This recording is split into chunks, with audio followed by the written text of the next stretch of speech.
What is up, YouTube? Ultimate Lock here. I'm going to be going over the Nintendo GameBoy Player attachment.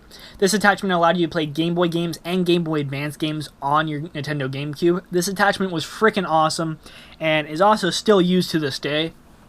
So I'm going to be showing you what it looks like actually attached. So I have multiple of these. These are actually not too hard to find, thankfully. And here's the one that's actually attached to one of my GameCubes. So it has a GBA slot, as you can see there, plugs in, and also works with Game Boy original cartridges, just Game Boy cartridges, and Game Boy Color cartridges. So, not only does it have the actual, basically cartridge slot, it also has a trade cable slot. So you can actually trade Pokemon from your Game Boy Advance to your GameCube while playing.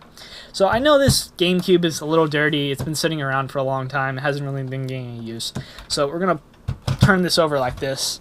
And I'm going to be giving you a pretty good explanation of why this was such an awesome attachment for the Nintendo Game Boy. Or I should say Nintendo GameCube, other than the fact that it just plays Nintendo games. So here's the startup disc. Just want to show you this really quickly. Looks pretty cool. This is actually the most annoying thing to get.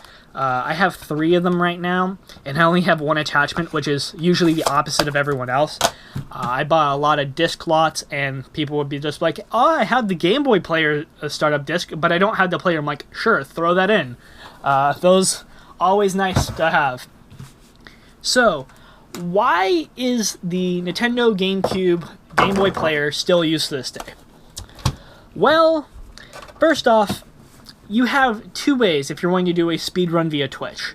You can use an emulator, you can pay Loopy, which is a person who created the first 3DS capture device, and he charges, I think, $150 to basically modify a Game Boy Advance, or not a Game Boy Advance, a Nintendo DS Lite, which has the GBA slot in it, or a regular Nintendo DS, about $150 to add a capture board to that device. Now that will allow you to stream to your PC, which then you could stream to Twitch fairly easily. I'm not saying that's a bad price for what he's doing, it's definitely worth it, but a more cost-effective route would be to buy a $10 Dazzle capture card and hook this up to your TV and play your games off of this, and then do the speedrun.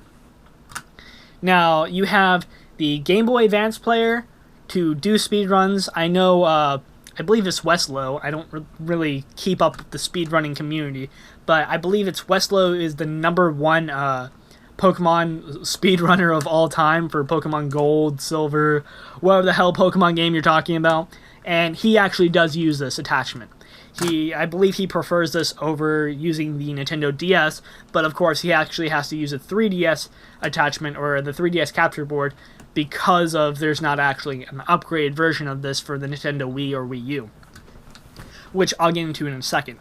So this actually still gets used to this day, and that's the reason why it's a pretty well sought after item, because if you're actually wanting to stream these really old Pokemon games via Twitch, you're going to need to either use an emulator, or you're going to need one of these guys, or find one of Loopy's first Nintendo DS capture cards, or ask him to personally install a brand new one, which I don't even know if he still makes the boards anymore, which I highly doubt. I think he's actually stopped doing that for a while now.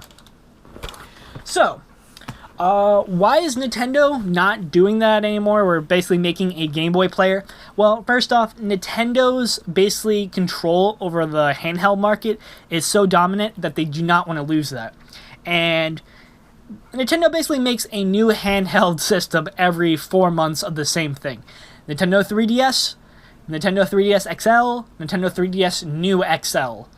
So those systems are essentially the same thing. They all play 3DS, or I should say, yeah, they all play 3DS games. But every single time they make a new one, people will go out and buy it.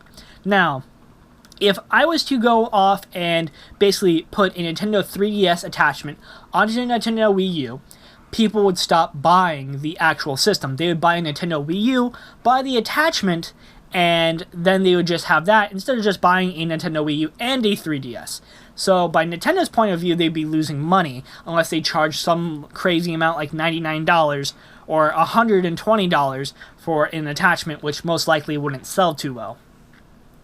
So that's my personal opinion.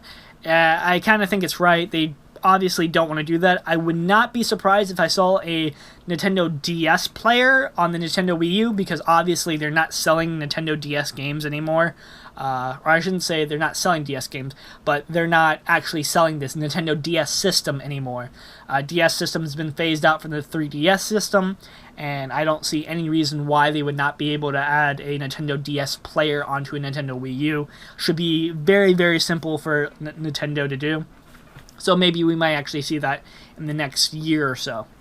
So that's my overview of the Nintendo 3DS player. I think it's an amazing attachment. Probably the best attachment ever in gaming history. I don't think that there actually has been a semi-decent attachment for any system other than the the cooler system for the Xbox 360. That attachment was so amazing because it actually made your Xbox 360 not rendering after 10 minutes. So yeah, let me know what you guys think, and thanks for watching.